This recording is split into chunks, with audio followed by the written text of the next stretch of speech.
Eau turquoise, cocotiers, sable chaud, la Martinique offre un cadre paradisiaque. Et derrière cette image de carte postale se cache une étonnante diversité de paysages. C'est le coin le plus beau de la Martinique, le site le plus haut, le plus beau, le plus joli. Surnommée l'île aux fleurs, la Martinique est une terre volcanique fertile. Vive la banane. Vive la banane. La banane, Guadeloupe et Martinique. À la fois généreuse et raffinée, la cuisine créole saura aussi vous séduire. Alors, le secret, c'est de bien mettre beaucoup de garnitures. C'est comme ça qu'on obtient des acras croustillants. La Martinique, c'est aussi une identité forte, métissée, héritée de l'histoire de l'esclavage. Il est important que nous connaissions cette histoire pour que nous soyons en paix les uns avec les autres. Une région avec un peuple fier de ses traditions. Je prends 45 jours pour le mettre en condition pour aller au Rwanda. Après notre escapade, c'est sûr, vous n'aurez qu'une seule envie. Vous envoler à 7000 km au cœur de l'archipel des Antilles. Direction ce petit coin de paradis.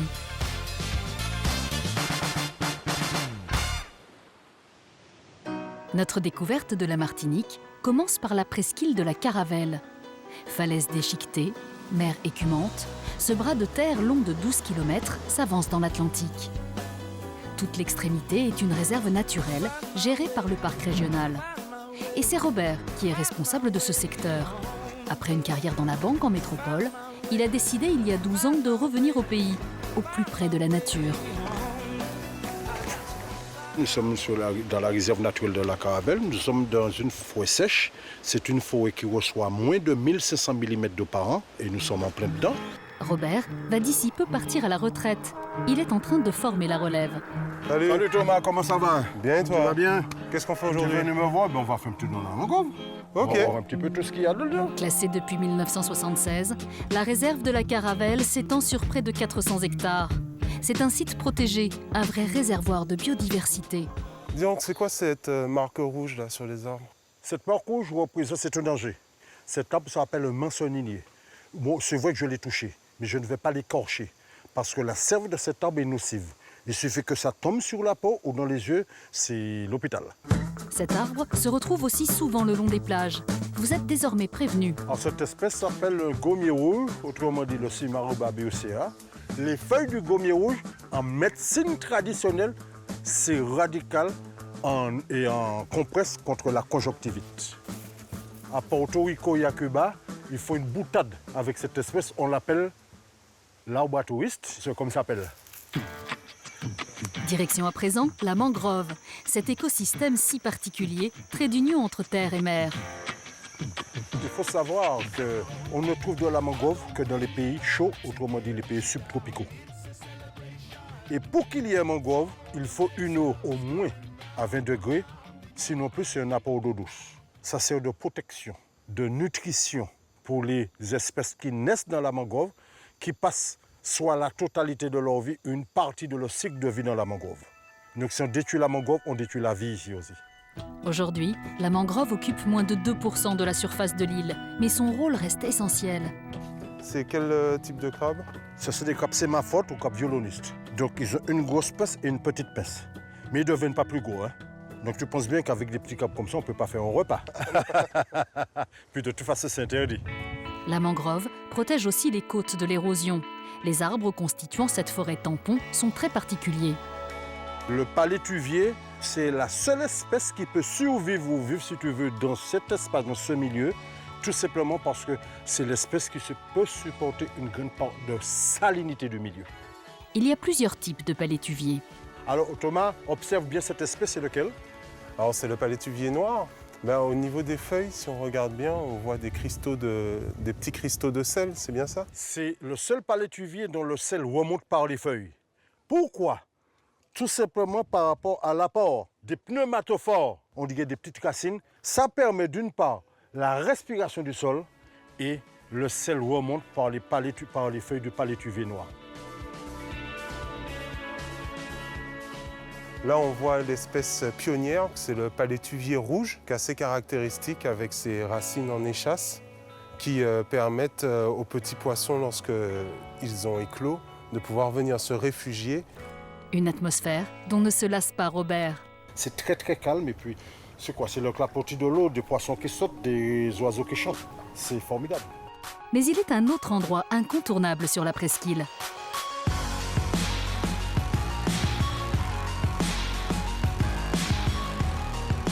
Perchée à près de 150 mètres d'altitude, bercée par les alizés, la table d'orientation offre un panorama imprenable sur toute la Martinique. Alors Thomas, tu vois comment tu es bien. Oh oui. C'est le coin le plus beau de la Martinique, le site le plus haut, le plus beau, le plus joli, lorsqu'on découvre tout cet ensemble. Pas de chance aujourd'hui, la montagne pelée dans les nuages. On voit très bien la baie du Trésor, bien entendu, et les ruines que nous voyons au fond, ce sont les ruines de l'habitation Dubuc. Une habitation du XVIIIe siècle ayant appartenu à de riches exploitants de canne à sucre. Les Dubuc, surtout connus pour s'être livrés à une intense activité de contrebande. Ils mettaient des flambeaux le long de la côte, et comme il y a la barrière de Kouaï, ils faisaient les bateaux s'échouer sous la barrière de Kouaï. Ils récupéraient tout ce qui avait de valeur, les esclaves, et ils tuaient l'équipage. Donc on suppose qu'il doit y avoir des bateaux au fond de l'eau. Ce n'est donc pas un hasard si cette baie s'appelle baie du Trésor. Direction à présent, le sud de l'île avec ses plages, ses palmiers et son sable chaud. Aux Trois-Îlets, au bord de l'eau, ça déménage. J'ai l'impression que celui-là n'est pas toi. C'est ça qui me perturbe. Le chef d'orchestre, c'est Tati Maryse, notre deuxième guide. En moins d'une heure, elle a installé sa cuisine ici, en plein air. Alors là, je sors tout le matériel pour l'atelier du jour. Donc les planches à découper, les culs de poule, les couverts, on fait vraiment tout ce dont les participants ont besoin pour réaliser les fameux acras et la sauce chien du jour. Tati Maryse est une chef nomade. Elle a lancé ses ateliers itinérants il y a quelques mois, un concept unique sur l'île. Bonjour Françoise. Écoute, alors j'ai oublié de vous préciser, dans la cuisine de Tati Maryse, on se tutoie. Hein. Au menu d'aujourd'hui, des classiques de la cuisine créole, la sauce chien et les acras de morue. L'idée, c'est d'obtenir des ingrédients qui soient mixés très finement. Ils sont très affûtés, donc quand vous allez couper, faites attention aux doigts, d'accord? Oignons pays, ciboulette, persil, piment, citron, le tout dans de l'eau chaude et le tour est joué. La sauce chien est prête. On va goûter à l'antillaise, c'est-à-dire on met pas la cuillère dans la bouche, on met sur la paume de la main et on goûte. Si on aime le poivre, on met du poivre. Oui, il y a du sel. Oui, du sel. Est-ce que l'assaisonnement vous va? Tout a commencé il y a 3 ans avec le blog de Tati Maryse, un blog culinaire que j'anime. Au début, je l'ai fait par loisir. Et puis, au fur et à mesure, le lectorat ayant grandi, ça m'a donné l'envie d'aller plus loin. Les ateliers itinérants sont nés ainsi d'une passion, la cuisine, et d'une volonté, créer sa propre entreprise. Alors, la préparation des acras, est-ce que j'ai toute votre attention? Quand je dis chic taillé, c'est qu'on prend le bout de la fourchette comme ça et on détaille comme ça, sans prendre la peau. Vous voyez ce que ça veut dire? Et en fait, on en sort des petits bouts. Voilà. Alors oui, je le redis, chic taillé, ne le dites pas, c'est pas français, ça n'existe pas. Ou alors vous dites, c'est Tati Maryse qui l'a dit. Alors, je chic taille. Voilà, tout à fait Françoise. On m'a toujours dit que j'étais une boule d'énergie et je crois que dans les ateliers, ça se ressent, non? Là, on va passer à l'étape de la friture des acras avec ce que j'appelle souvent le lâcher d'acra. En quantité, tu es pas trop mal. Tu peux quand même me prendre. Alors, voilà. Là, c'est pas le... Voilà, d'accord? Et tu accompagnes le mouvement, n'aie pas peur. Voilà, très bien. Le secret, c'est de bien mettre beaucoup de garnitures. C'est comme ça qu'on obtient des acras croustillants. S'il n'y a pas beaucoup de garnitures, on a des acras qui ont beaucoup de farine et qui sont imbibés d'huile. Que ce soit sur son blog ou dans ses ateliers, Tati Maryse joue la carte 100% antillaise. Moi, j'ai envie, à travers mon activité, de montrer que cette cuisine, elle vaut toutes les cuisines également et qu'elle vaut le coup d'être dégustée et réalisée. Délicieux. Délicieux, on a eu un beau coach.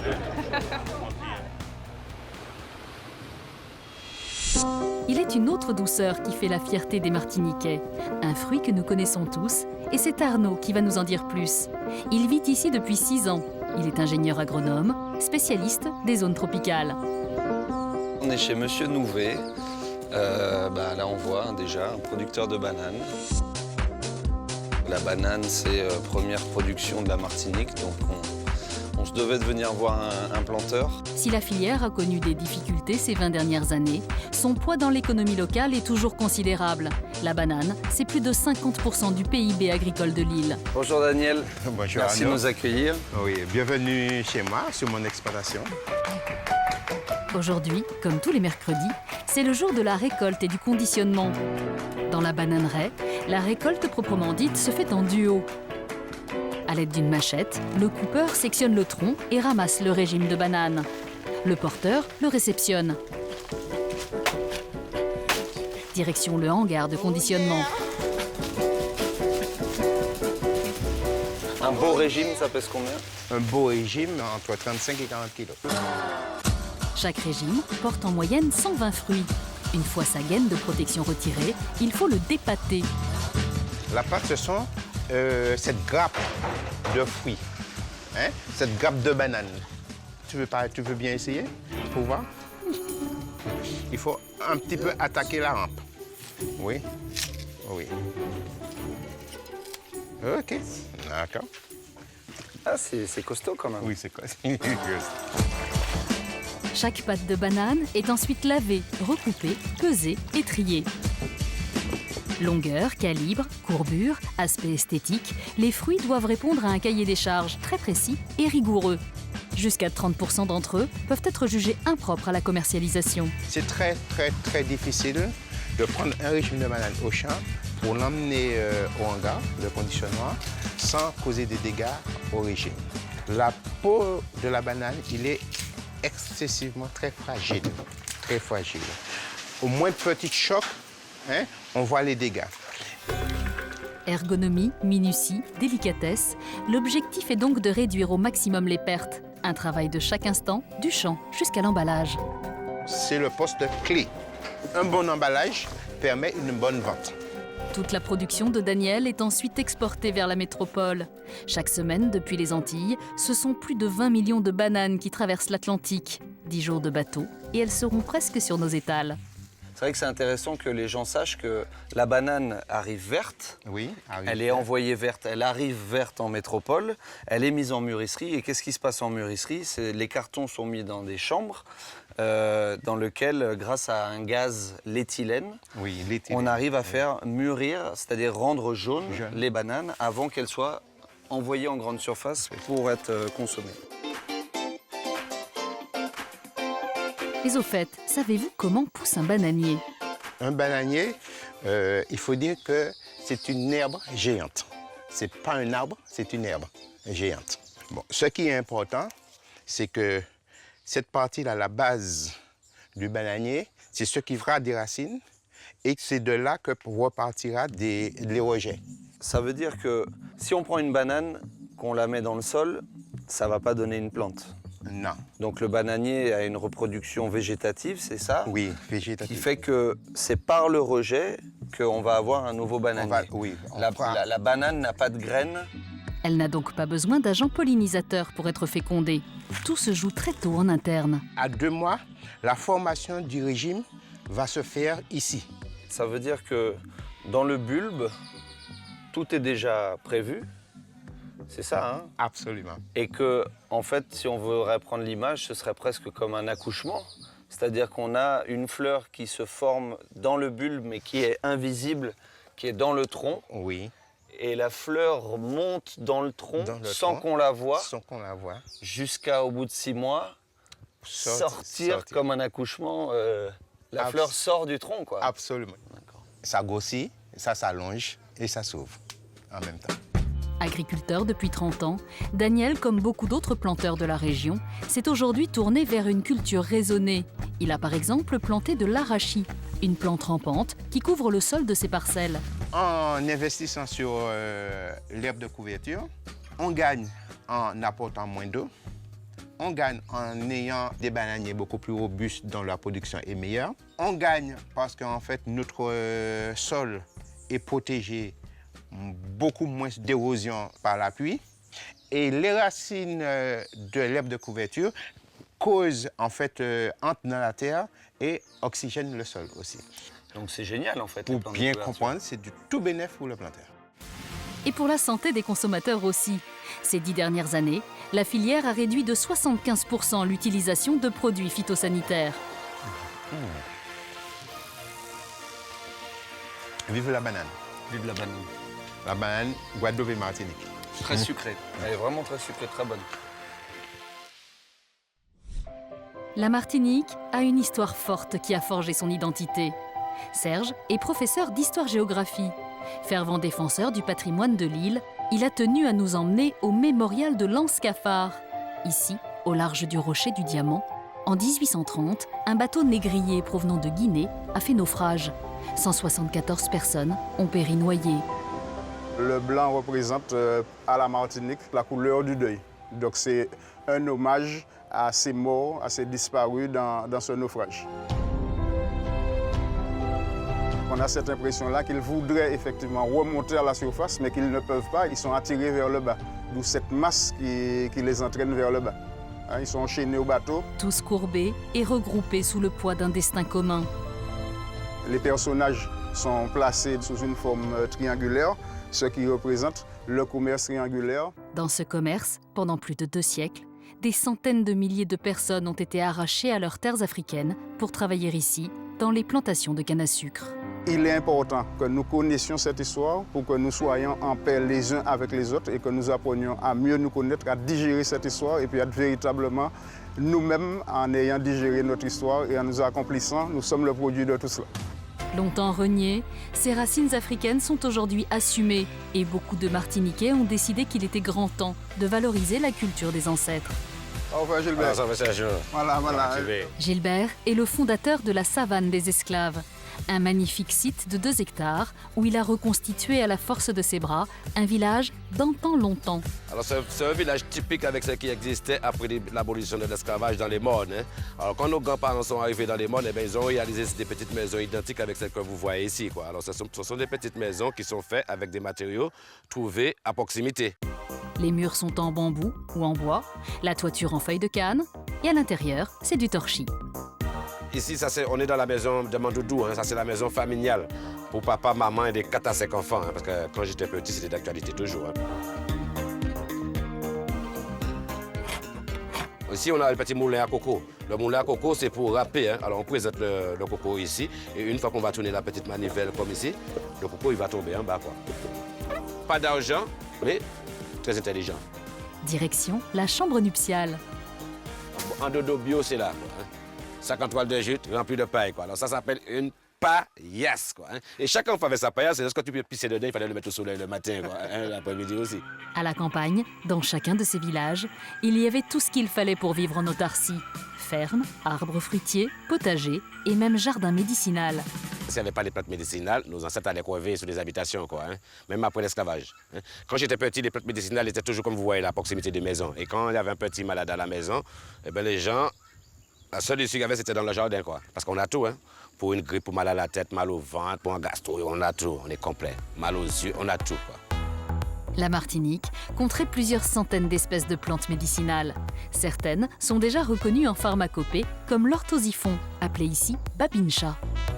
Pourquoi babincha? C'est parce que la fleur qu'on voit là, qui est très jolie, ressemble au bab du chat, quoi. Alors c'est une très belle plante, mais aussi très nécessaire. Parce que les dames, par exemple, surtout, après l'accouchement, quoi, ils ont toujours envie de perdre un petit peu de graisse, quoi. Ils se sentent un peu trop grasses, quoi. Les belles robes ne rentrent pas encore. Alors ils vont récupérer les feuilles de l'orthosiphon, ils vont faire une bonne tisane avec ça et ils vont boire ça tout au long de la journée. Et ça leur permet d'éliminer beaucoup de graisse, quoi. C'est un diurétique, quoi. 10 ans que Gilbert commente avec le même enthousiasme la visite. Mais pour ce passionné d'histoire et de nature, les choses n'ont pas été faciles. Moi, je suis sorti à l'école, on va dire, j'avais 15 ans. Alors quand j'ai voulu monter mon projet, par exemple, les gens n'ont pas couru, sous prétexte que je n'ai pas fait d'école, quoi, j'ai pas de diplôme. Alors c'était un peu dur pour moi, quoi, de me croire, quoi, parce que pas de diplôme, c'est comme si c'est un gars un peu farfelu qui va monter quelque chose, quoi. Mais à force de courage et de persévérance, Gilbert a réussi son pari. Aujourd'hui, la Savane des Esclaves est l'un des sites les plus visités de Martinique. C'était très important de créer ce village pour revaloriser notre culture. Alors il fallait le garder, le préserver pour pouvoir enfin le transmettre aussi aux générations futures. Surtout, c'est l'avenir. À l'instar de Gilbert, nombreux sont les Martiniquais à défendre et à faire vivre leur tradition. Comme ici, à la Maison du Bélé, où chaque soir, l'ambiance est studieuse. 3, bien des 3, frappez, 3, frappez, des, oui, aïe, aïe, Milo, aïe, aïe, aïe, Milo, Milo, Milo, Le belé, c'est une danse qui nous vient des esclaves africains, donc qui sont arrivés en Martinique et qui ont fait un mélange de danse de chez eux avec le mélange de la Martinique, en fait, ce qu'ils voyaient par rapport au maître, en fait. Ritac, ritac, tac, ritac, ritac, tac, ritac, ritac. Moins vite. 1, 2, 3, et des. De l'Afrique, le bélé a pris son tambour et son rythme indissociable du chant et de la danse. De l'Europe, il a pris le quadrille, une danse de bal à 4 couples très prisée au XIXe siècle. On a 5 éléments. D'abord le chanteur, donc en créole on dit chantait. Les choristes, donc répondaient. Le boitais, donc c'est la personne qui va faire le beat. Le tambouillé et en dernier les danseurs. Tous ces éléments-là vont toujours ensemble. L'un ne va pas sans l'autre.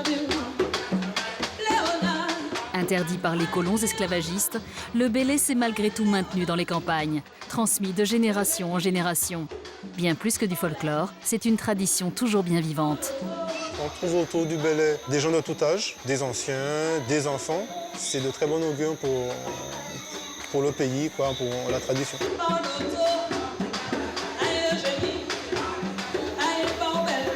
Qui dit Martinique, qui dit bélé. Effectivement, il faut que ça perdure pour les enfants, il faut qu'ils sachent d'où ils viennent.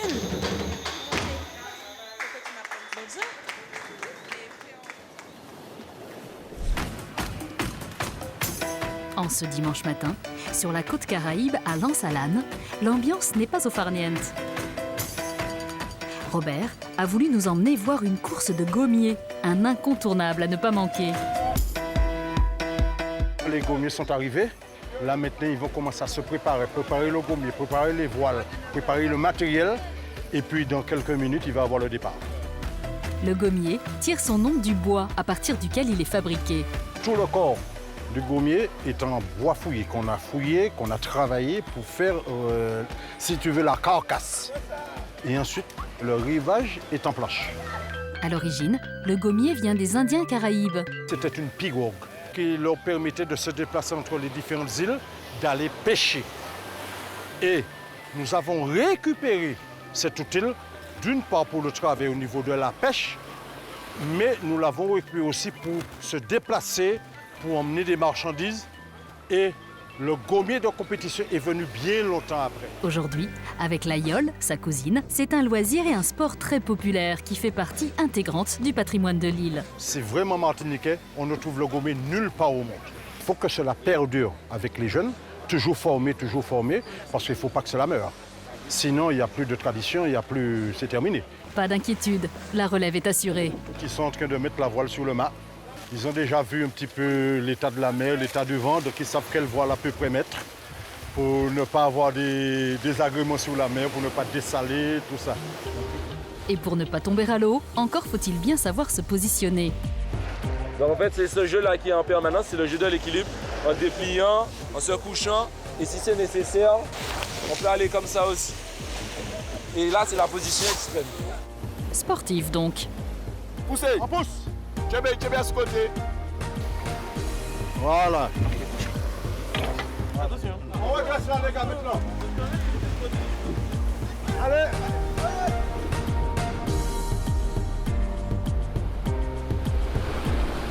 Le tout, c'est de partir, mais de revenir. Et de revenir avec la voile. Debout.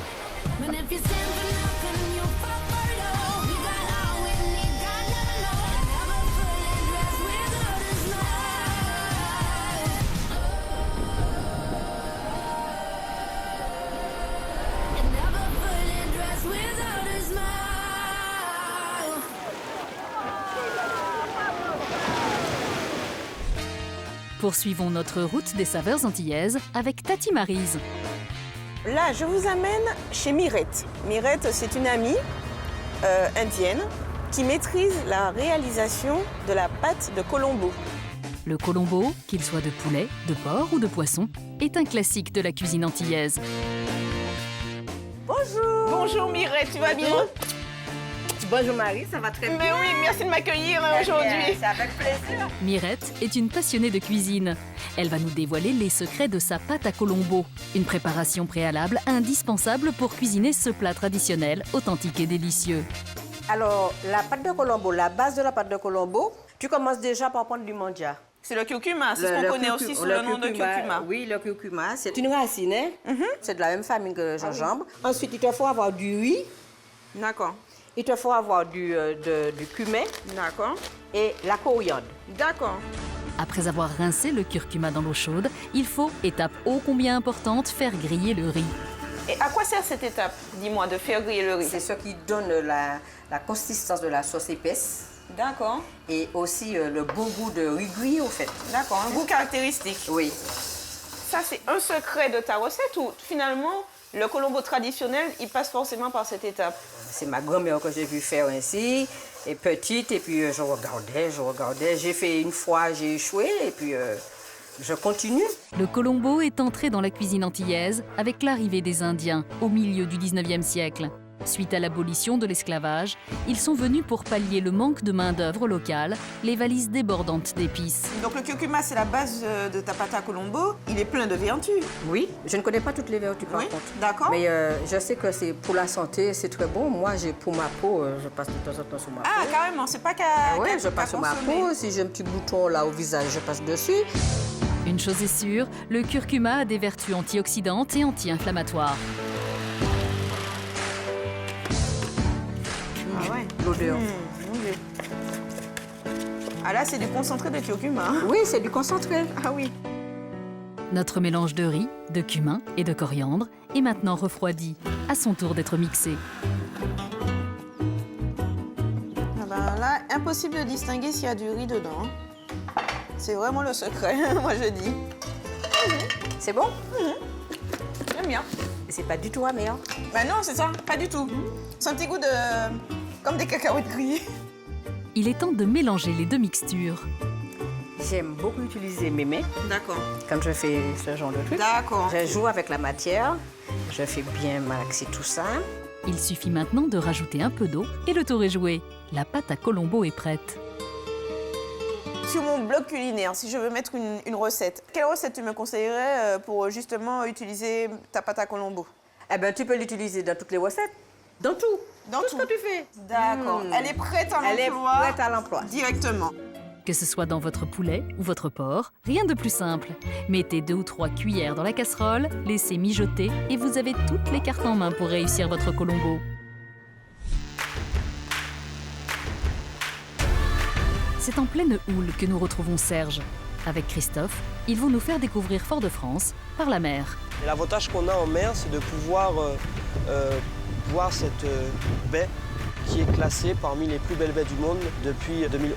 Qualité de l'eau, diversité de la faune et de la flore, la baie de Fort-de-France, c'est 110 km de littoral, de quoi faire des envieux. Alors Serge, là nous sommes à l'entrée de la baie de Fort-de-France, on voit la Pointe des Nègres. Alors ce nom de la Pointe des Nègres parce que pendant la traite négrière, les négriers arrivaient, donc ces bateaux qui transportaient des esclaves. Ils rentraient dans la baie de Fort-de-France, se positionnaient ici, débarquaient leurs esclaves, qui étaient ensuite positionnés sur une place qui était derrière pour la vente. Donc Serge, on est rentré un petit peu plus en profondeur dans la baie de Fort-de-France. Et là, on voit vraiment la basse ville de Fort-de-France. On l'appelle basse ville parce qu'elle est en contrebas et que tout autour, il y a des mornes, donc des collines, qui encerclent la basse ville. Mais ce qui est important, c'est le fort Saint-Louis.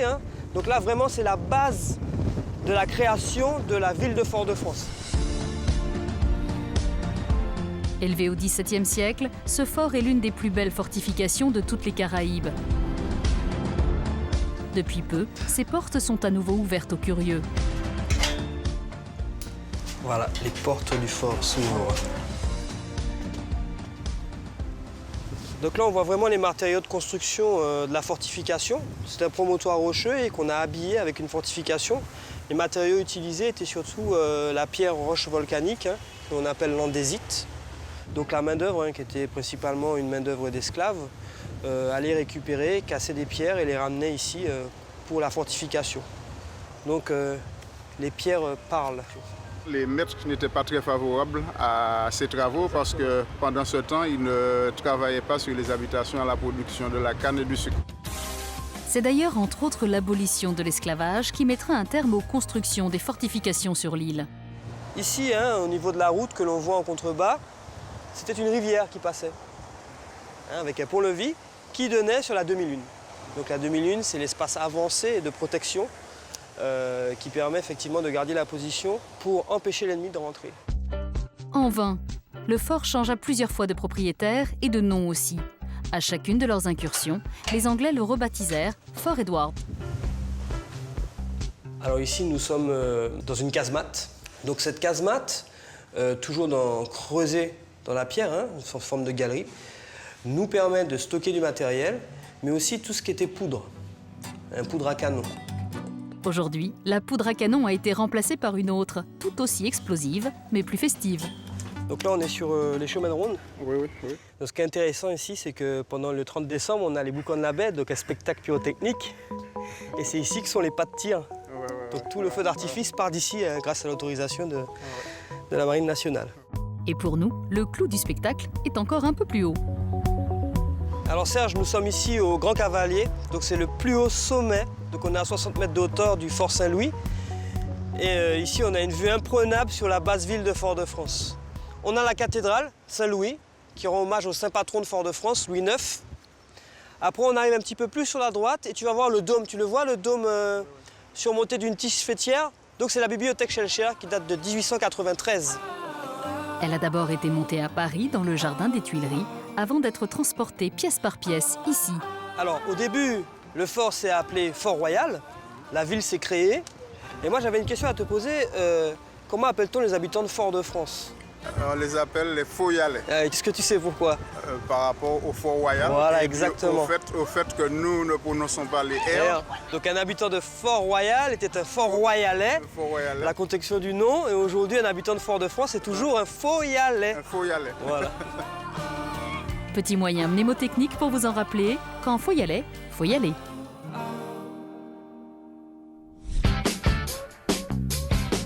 C'est sous un ciel changeant, au pied de la montagne Pelée, que nous retrouvons Arnaud, notre ingénieur agronome.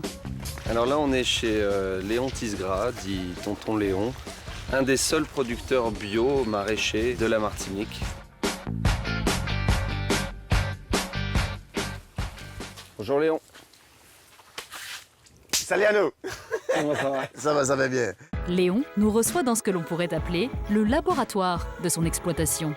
Cette serre, c'est une serre où je mets en place des semences qui vont être adaptées à mon environnement. Donc, je vais déjà les essayer ici. Une serre d'expérimentation donc.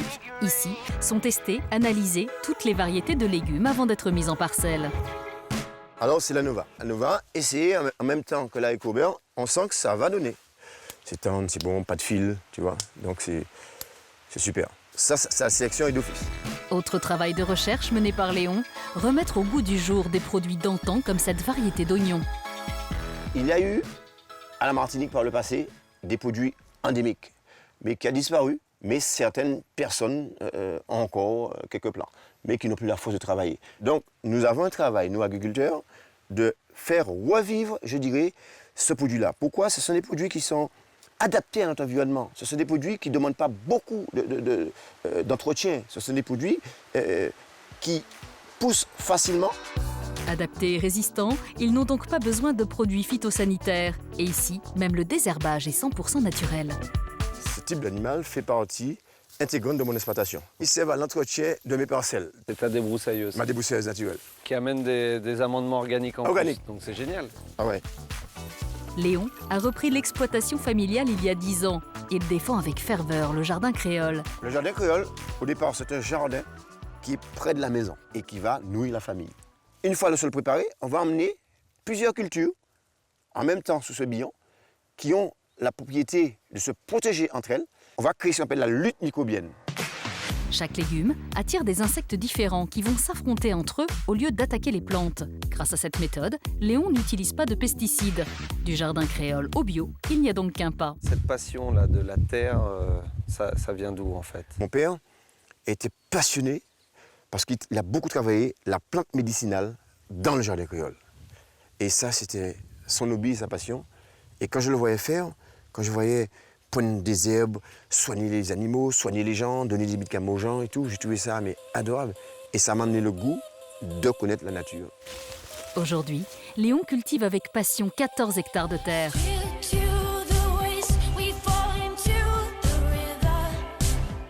On est en train de collecter des patates douces. Hein. Des patates douces. Hein. Donc ça aussi, c'est un produit très représentatif des Martiniquais. C'est votre patate, quoi. Oui, c'est notre patate, à nous. Ces patates douces, comme tous les légumes de Léon, seront vendues en circuit court sur l'exploitation, les marchés ou livrées sous forme de panier. Du sol à l'assiette, presque en direct. Nous retrouvons Robert avec une amie Mireille. Ils nous ont ouvert les portes d'un pit, l'arène où se déroulent les combats de coqs. Plus qu'un sport, le combat de coq est un héritage culturel. Du temps de l'esclavage, le combat de coq n'était absolument pas pratiqué par les esclaves. C'était l'apanage des maîtres.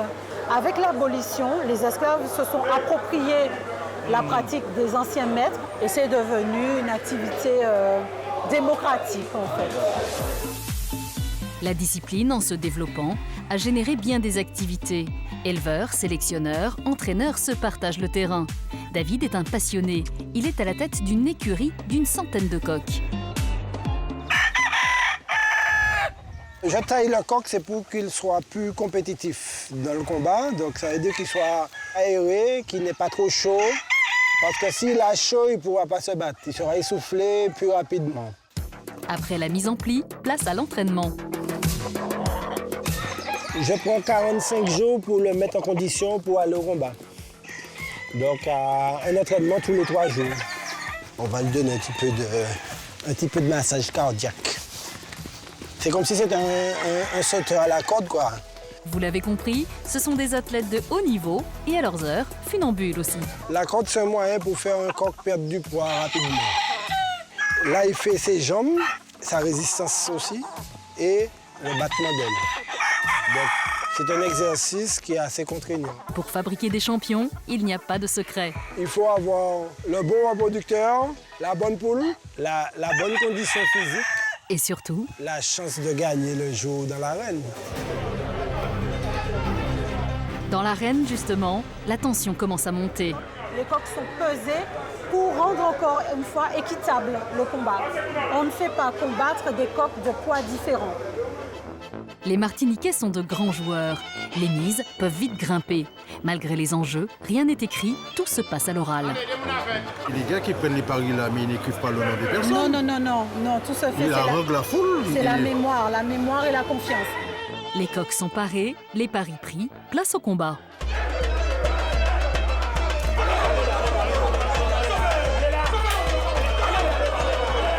Le combat n'a pas lieu n'importe comment.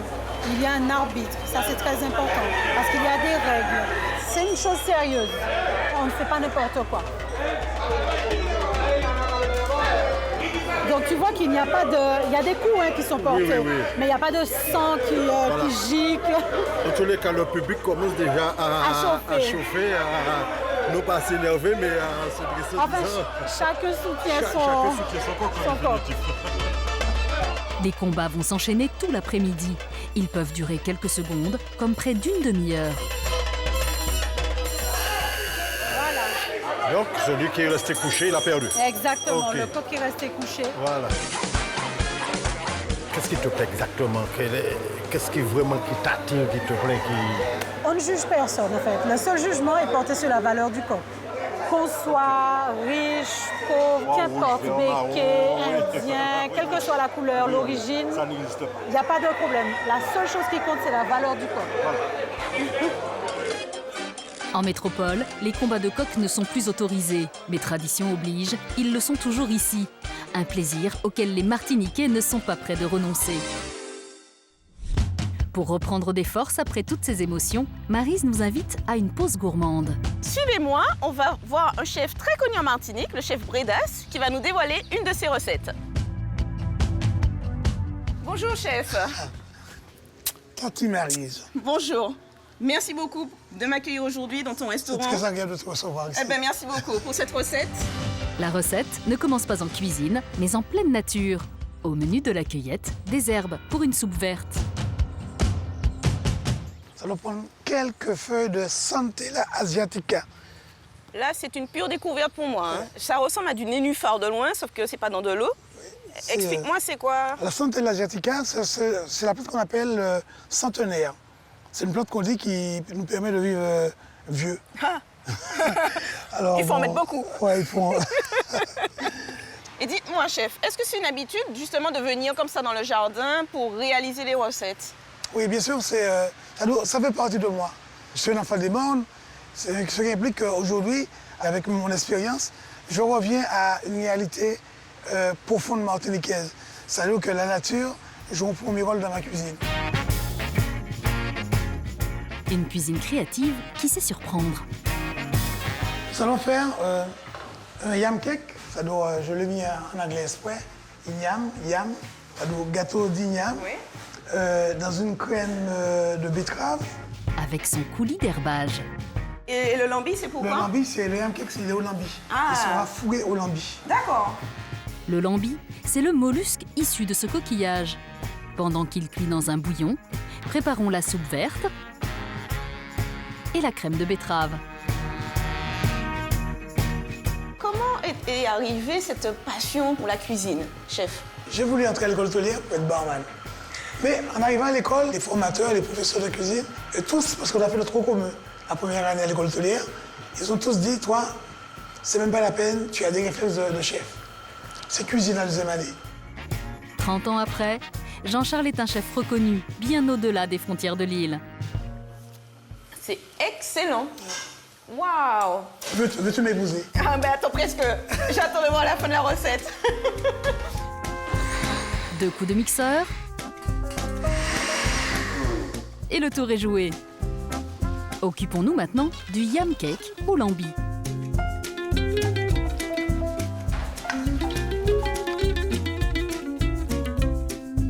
Alors, en assaisonnement, qu'est-ce qu'on y met, chef? Du sel. D'accord. Un petit peu de gingembre en poudre. Et là, ça va être pour le lambi. Un petit peu de muscade. D'accord. Et va rehausser le goût de l'igname. Ne reste plus que la mise en forme. Ah, c'est un paquet surprise de lambi. Voilà. Et c'est Maryse qui le démoule.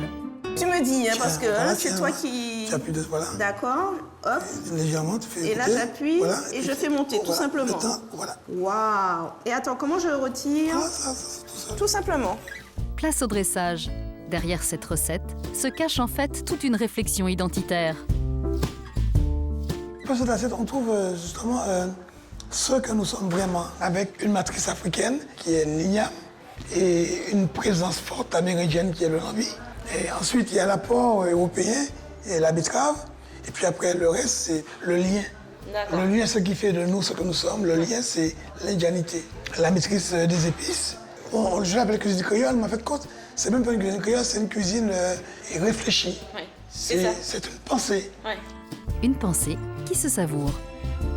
J'ai envie de faire quelque chose que j'ai jamais fait de ma vie. C'est te faire. Goûter avant. Oui. Je n'ai pas de mots. Hein. C'est juste excellent. Laissons le chef et Maryse à leur dégustation. Pour remonter le temps avec Serge, du côté des Trois-Îlets. Je nous emmène au domaine de la pagerie, au musée de Pagerie, ancienne habitation où naquit Joséphine qui deviendra l'impératrice des Français. Vous avez bien entendu, Joséphine, la femme de Napoléon, est née ici. Bonjour. Bonjour Dominique. Bienvenue à la pagerie. Merci. De la pagerie, c'est le nom de jeune fille de Joséphine. De son vrai nom, Marie-Joseph Rose. Elle est née ici en 1763, dans une famille de riches colons qui exploitaient la canne à sucre. C'était une très grosse exploitation pour l'époque, 527 hectares, 325 esclaves. Et il venait de la Guinée, d'où le nom de la propriété, la Petite Guinée. À l'âge de 16 ans, la jeune créole quitte la Martinique pour Paris, où elle épouse un ami de la famille, Alexandre de Beauharnais. Pendant la Révolution, celui-ci est guillotiné. Veuve à 31 ans, elle rencontre alors un jeune général, un certain Bonaparte. Tous les deux, ce sont deux Iliens. Napoléon qui est sur une petite île, Joséphine créole sur une petite île de la Martinique. Donc on va retrouver deux Iliens qui vont se rencontrer. Peut-être qu'il y aura cette magie des îles entre ces deux personnages. Une chose est sûre, ils se marient un an plus tard. 8 ans après, le 4 décembre 1804, Napoléon devient Napoléon Ier.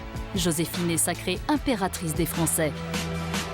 Il y avait une négresse qui lui avait prédit ce destin. Il lui avait dit qu'elle serait plus que reine. Donc il semblerait que ces prédictions aient été réalisées. Très belle et cultivée, dit-on, Joséphine fréquente tous les salons à la mode. Elle y assume avec coquetterie son rôle de première dame. Donc là, dans la vitrine, on a sa pantoufle, le petit mouchoir brodé, la paire de bas et puis une reproduction d'un bijou qui lui appartenait. Ces différentes tenues étaient présentées au niveau de toutes les dynasties européennes et elle était l'ambassadrice de la France au niveau de la mode. Élégante, frivole et dépensière, Joséphine restera un personnage haut en couleur jusqu'à sa mort à l'âge de 51 ans. Direction à présent le nord de la Martinique, là où la nature se fait plus sauvage, plus dense.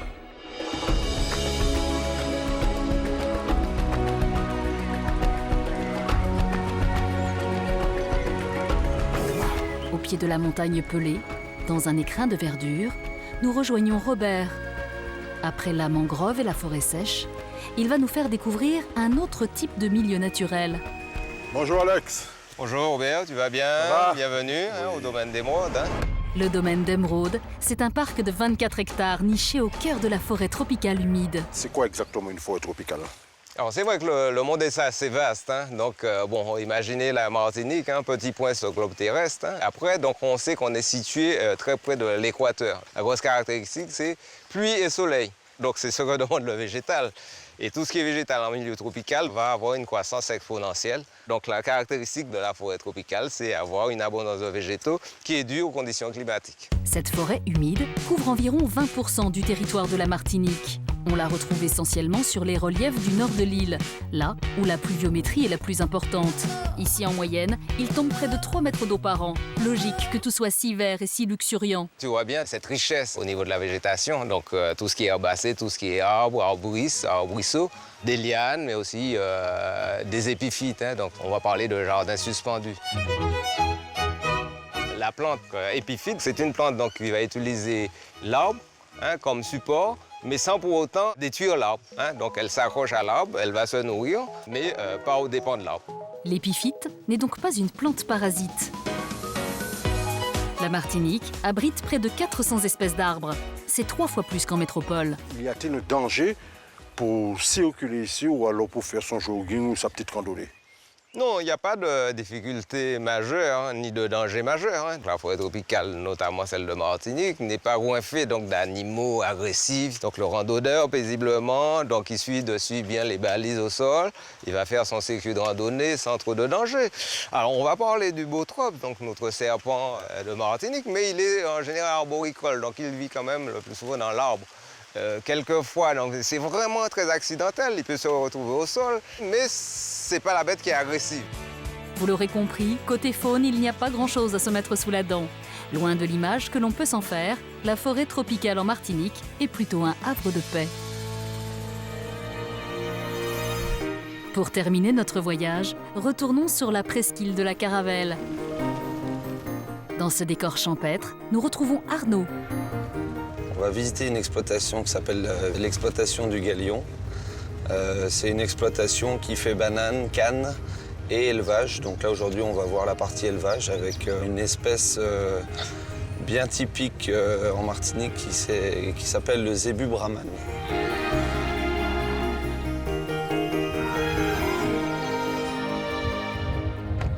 Bonjour André. Bienvenue à Sportum. Merci. Merci de nous accueillir dans l'exploitation. André gère un troupeau de plus de 300 têtes sur 120 hectares de pâture. Allez, allez, allez. Non, ça suffit. C'est l'un des plus importants élevages de l'île. Alors André, dis-nous, le zébu brahman, c'est quoi exactement? Alors, le zébu brahman, c'est une race spéciale. Alors, pour les puristes, il faut savoir que ce n'est pas un bovin. c'est un zébu, c'est une race à part entière.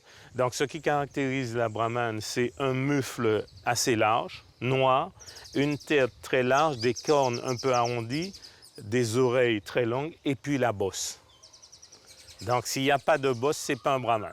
D'origine indienne, le zébu brahmane a été introduit en Martinique dans les années 70. Les agriculteurs ont lancé ce type d'élevage pour se diversifier après l'effondrement de la canne à sucre et de la banane. Le zébu, il faut bien voir, ce ne sont pas des animaux très lourds, donc très bonne adaptation, et on parle même du 4x4 des savanes. Ah oui? C'est exceptionnel, c'est une race vraiment venue des dieux, je dirais, parce que s'adaptant aussi facilement, on peut produire de la viande à moindre coût.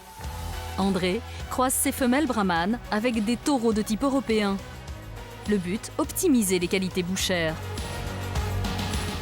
L'avantage du croisement européen, c'est-à-dire ajouter des taureaux européens sur la vache brahmane, c'est que nous avons pratiquement un gain de 150 à 250 kg sur le métis qui sortira de la vache brahmane et du taureau européen. Le croisement est pour une rentabilité et une chair qui est plus importante. Voilà, alors au niveau de la conformation de l'animal, elle est mieux conformée parce qu'elle prendra les gènes de l'européen. Tout en gardant la rusticité et les capacités d'adaptation de la mère. Le troupeau compte un taureau pour 40 femelles. Les naissances se font toute l'année. Avant l'âge de 3 semaines, les veaux doivent tous être marqués. Ça, c'est un numéro, c'est la seule bête en France qui porte ce numéro. 97.2, donc c'est le code du département. Et l'animal va le porter jusqu'à sa mort. C'est sa carte d'identité. C'est sa carte d'identité. On fait attention pour ne pas lui prendre les veines. Là, on met... Attends, Coco. Oui, attends, on ne va pas te faire mal. Et c'est fini. Il a son super numéro, 3528 à l'oreille. Pendant ce temps, c'est la file d'attente pour aller faire la toilette. Un spectacle qui n'a lieu que tous les 2 mois. Et le bain, alors, sert à quoi exactement? Eh bien, à enlever tous les parasites externes, c'est-à-dire mouches, tiques, puces, tout ce qui pourrait gêner l'animal. C'est parti. Ah ouais. Ah, c'est génial. Regardez.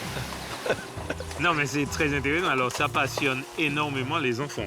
Ah bah, moi, je suis un enfant, hein. Parce que moi, ça me passionne. Hein. Voilà. Et là, ils font des plongeons. Il prend l'élan, c'est incroyable. Mais même le petit a suivi derrière. Et il se blesse jamais? Non. Les cornes sont luisantes, le poil propre. Il est temps d'aller gambader.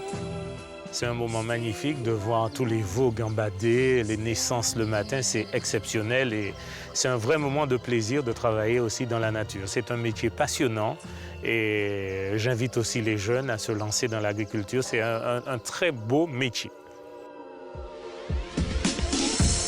Avec ses plages paradisiaques, sa forêt luxuriante, son histoire riche et passionnante, sa population généreuse et attachante, la Martinique ne pourra que vous charmer.